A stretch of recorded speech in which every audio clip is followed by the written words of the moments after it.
Welcome to The Twist, where you come for news with a twist. Today, we're going to looky here at something that I'm going to point out to you that you're not going to find in the mainstream media. And it's a point that I've been trying to make for several months now about the European Union empire. So we're going to look first at a speech by Guy Verhofstadt. In case you don't know who Guy Verhofstadt is, he is a leading Europhile in the European Union, former Prime Minister of Belgium, an MEP who was the head of the ALDE group, that is the liberals within the European Union. Now he's part of Renew Europe, and he is in every major place within the making of EU policy. We see him both heading the future on the Conference of Europe. He was part of Brexit, the negotiating team with Michel Barnier. He also is part of many reports within the European Union. So this is a leading Europhile. He is also a leading federalist. And he is the man who coined the phrase Age of Empires. And that's what he's going to talk about here, is the Age of Empires. And you're going to see how this is going to relate to the Ukraine war. But I want to let you know that Verhofstadt coined this in 2009. Also, I'm going to point out, little name dropping here, that I've got a selfie with Mr. Verhofstadt. I got to meet him in Rome at a Spinelli event. Anyway, the Spinelli group is part of the Federalist group, and that's neither here nor there. I want you to listen to what Verhofstadt has to say. Europe is not fit for the world of tomorrow. Now, this is a statement that is always coming out of the mouth of Guy Verhofstadt because he is the most pro-federalist of all the federalists, meaning he wants a powerful empire, an empire that's got all the attributes of an empire. And Verhofstadt has never seen a crisis he didn't like because it always gives him this platform. So let's see what else Mr. Verhofstadt has to say. The world of tomorrow is not a world of nation states, dear colleagues. The world of tomorrow is a world of empires. Did you hear that? The world of tomorrow is a world of empires. Now, again, he is the man who coined the phrase Age of Empires. There's actually a piece that he wrote that you can dig up somewhere on the internet called Age of Empires, and he coined this in 2009. But listen to what he says. The world of tomorrow is an age of empires. This is like out of Star Wars. This is a geopolitical lineup, which I refer to or is referred to as the multipolar world.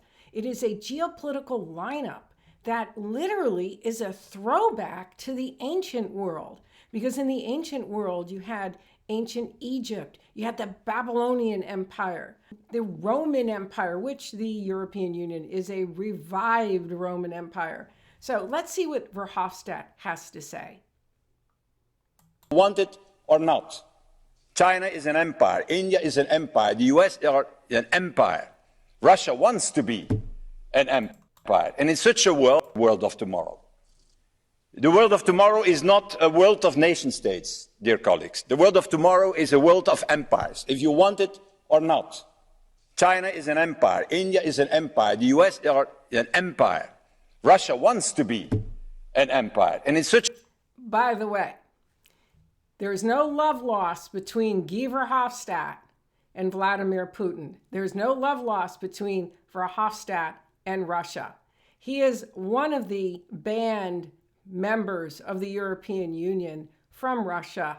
And the reason he is not naming Russia as an empire is because he is not going to give Vladimir Putin that satisfaction. But the truth of the matter is Russia is an empire. So don't listen to Verhofstadt here. This is just him blowing steam because he's got a real beef with Russia because he has his eyes on Ukraine. And just in case you think I'm over exaggerating, let me show you another clip.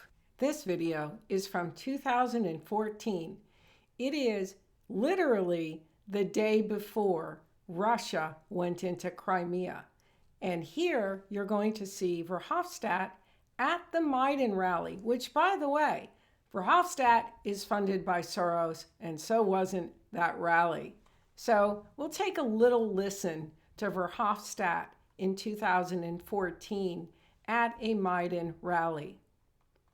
Every week, a new delegation of the European Union and the European parties and the European Parliament shall come on this place until you have won your fight.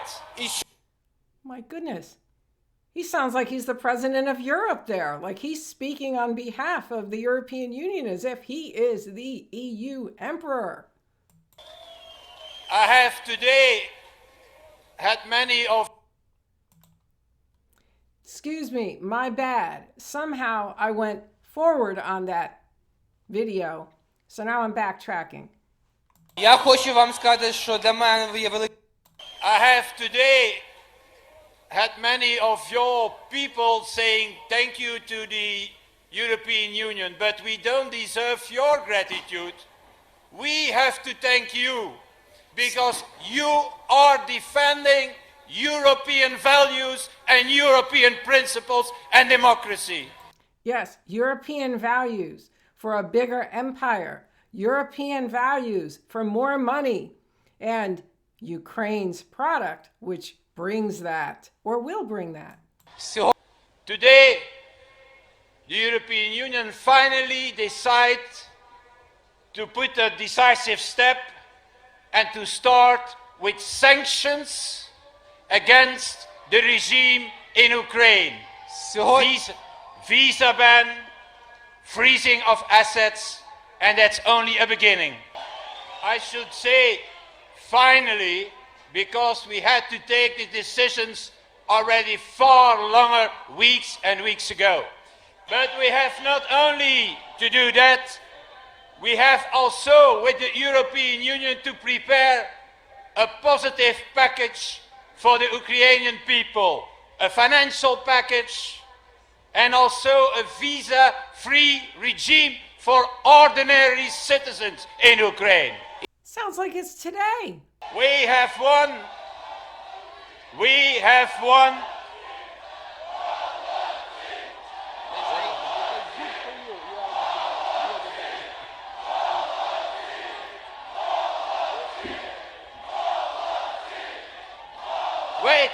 Wait, I've not finished. Почекайте, це ще не все. Can't help but notice that Verhofstadt is really excited here. We, as the European Union, have only one obligation. Yeah, go ahead. That's to say and to stay behind your cause. Staying behind the Ukrainian cause is really staying behind Europe's cause for more money and more power. And that's what this is about. But I got on a little rabbit trail just to give you a little bit of history of some of Mr. Verhofstadt's activities within the European Union. Next, I want to take a look at what happened at Davos and what was stated there by someone who, in my opinion, or a woman who is the most powerful woman in the world today. And I'll be explaining that when we look at what she had to say. The most important woman in the world today is Christine Lagarde, the president of the European Central Bank. Now, the ECB is a pillar within the European Union's institutional structure. It is an EU institution. She heads that institution, and in heading the euro, she is the most powerful woman in Europe today because when she achieves the aim of making the euro the leading currency, which is where it is heading and her decisions are heading, she will have made Europe the most powerful empire on the earth because it's also heading in that direction. And I know many of you are saying, but China. But I haven't gone into it. I went into it in another broadcast about all of the trade agreements and the association agreements of the European Union that actually extends its sphere. So Lagarde is the most important, most powerful woman in the world today as far as determining the leading empire in this age of empires. And what she says backs up what I have just said, because I want you to hear out of her own mouth. And this whole forum that took place at Davos, this European Union in a disordered world, was about that. It was they were the various panel participants who are leading members within the European Union, leading Europhiles, were making statements to that regard. But we're going to look at what Lagarde herself had to say. And of course, I'm going to give you my 2 cents, my 10 cents in all of this. The largest market in the history of humankind. The largest market in the history of humankind. Now, do you hear that? In the history of humankind. Ancient Babylon, I talked about the ancient empires. Ancient Babylon was known for trade. It brought to the world the products of the world in ancient times through ancient means, of course, but that was in part what made ancient Babylonia so powerful. And he is saying that this market is greater than anything that has ever existed. Even the US market, even China. Okay, let's keep going. You know, I often ask myself, this wonderful European idea, is it dawn, dusk, or twilight? And what can we do about it? And what the Ukraine war has revealed to all of us, certainly in Europe, is that... Again, I've been talking about how the Ukraine war, to cause its original vision of a political union, that was the vision of the forefathers. The economic was a stepping stone to the political. How it has caused this to literally occur overnight. We did not have the right understanding of how powerful and how strong we are collectively. So to also... How strong and how powerful. Listen to the word she uses. How powerful we are collectively. The second point I'd like to make, and that's in response to your question, Borge, is that as often in Europe, united in diversity and rising in adversity, we are in that situation of adversity, and we need to flex our muscles. Flex our muscles. The European Union has muscles, and it's not been punching up to its weight, but it's actually begun to punch up to its weight. But for a long time, it didn't punch up to its weight. It's now punching up. Okay, so let's listen to what Lagarde has to say. We do have collective incredible muscles. Collective and incredible muscles, recognizing how powerful the empire is already. I'll give you a few areas where we actually do that a bit, and we can do more. Do more? Okay, let's see what she has to say. Sorry, I keep interrupting. Can't help it. In competition policies, yes, we do take action. Yes, we can actually affect companies that are doing things outside Europe, but will have an impact on the European territories. Already doing that with the US tech companies, with their Digital Services Act, as well as their antitrust rules. So that's already been happening for the last 5+ years. We can stop mergers that are taking place in other places if it is going to affect Europe. In trade, we represent a monumental market that... Monumental market. Notice that the ways that they can hit another country are through trade. She mentioned mergers, companies. And let's face it, in this modern world, economies of scale are everything, and economic prosperity is everything in this multipolar age. So let's see what else she has to say. Can actually set terms and conditions in negotiations with others. In monetary policy, it so happens that those 19 countries, soon to be joined by 2 new members, you were asking about new members, Croatia, I cross fingers, should soon be joining the club, and Bulgaria is next online. She's talking about the euro. Who's now joined the Eurozone? It will soon be 21 countries in one single club by one single currency standard. Well, this is the second international currency in the world. It doesn't have the exorbitant privilege of the dollar, but it is the second international currency of the world. And when monetary policy decisions are made in Frankfurt, the rest of the world in financial circles actually pays attention. It wouldn't have happened if it had been 19, soon to be 20 and 21 different central banks. So when we put our teams together, when we treat our vulnerabilities and flex our muscles, of course we can act. Now, there are lots of areas where we are not doing as good a job as. This woman knows the strength of a currency and what that means, and the strength of a market and what that means for an empire that wants to be the leading empire, the most powerful empire. We should, and you alluded to that, Mark.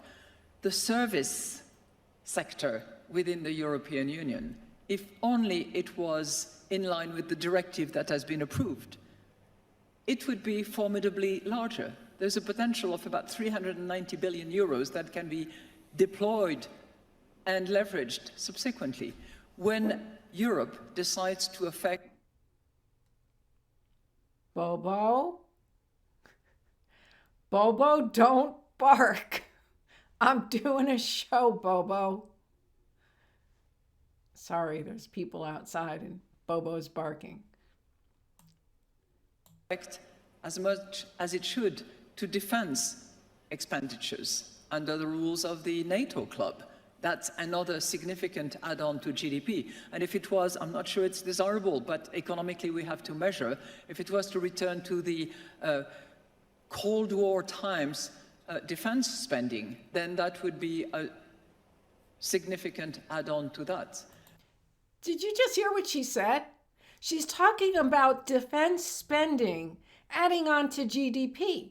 What this means is that as the European Union goes forward with its army, what that's going to do is increase GDP, make it an even stronger economic empire so that it can have this leverage throughout the world. That was pretty explosive, if you ask me. So when the muscles are flexed, Europe is an incredible force. So when the muscles are flexed, Europe is an incredible force? When the muscles are flexed? But we score against our own team occasionally. And by just slowing down the process, by looking at, instead of European, our national interests, eventually we put a little brake on our efforts. So given the vulnerabilities we have, given the war at our doorstep that we have to really take a stand and participate in our own way, obviously those muscles, I hope, will continue to be flexed. Thank you. No, thank you. Muscles to be flexed. Okay. She makes a statement now at the end, and we're going to fast forward to her final statement where she recaps the European Union empire's strengths. Madame Lagarde? Yes, Borge, I think it's really time for Europe to play team, to flex muscles, and I can think of 5 areas where we can be a formidable power. I've mentioned the purchasing power. I would mention the trading power. We are the top trading partner of 80 countries in the world. Now that is power. Wow. I've been saying that on my broadcast, by the way. I've been talking about the 84 or 80 that are solidified, there's a few in the works, trade pacts. And that there's more trade pacts that the European Union has than any other nation. The US only has about 20, and the US ranks as stupidest empire, stupidest leadership. I don't even think our State Department has probably listened to this. But let's keep going. I want to listen to our gal here. This is our gal. This is the European Union gal. So let's see what she has to say. The Euro gal. We are a formidable technology power. Why is Airbus winning the race? Because we've put our strength, our innovation capacity together. And I would add that we are a pension power. You know, we always talk about the financial power of Japan when it uses its pension funds. We have incredible pension resources and capacity that could be deployed on a much broader basis and if we played as a team. And I would finally add that we have to be that moral power that puts values ahead of some of the gains and the savings that we have focused too much here and there in the moral power that prioritizes greed. Well, I hope you really liked that and found that informative. I found it just shocking that Christine Lagarde would be so articulate in voicing it and having them numbered, that she's got 5 areas, obviously very well thought out, of where the European Union can flex its muscles, punch up to its weight in the world, and actually aim for taking the leading slot. So there's more going on, folks, than just guns being fired in Ukraine. There's a lot of things behind the scenes. And hopefully today I was able to shed light on some of these things of what's now happening within this geopolitical framework, this multipolar age of empires, and how what you have is empires vying for position. You have the US trying to remain as this unipolar sole empire, but it's making every mistake possibly known to man, possibly since the history, as Lagarde would say about the economy and the history of the world. Well, that's actually an exaggeration. I don't know that for a fact. But I do know that the United States is making so many mistakes. And one of the mistakes that they're making is that the State Department and their research people and think tanks are not paying attention to what's really being stated in Europe. And that's why you're here on The Twist. And anyway, folks, hope you found this informative. Stay tuned for the next broadcast, where again, you will get world news with a twist.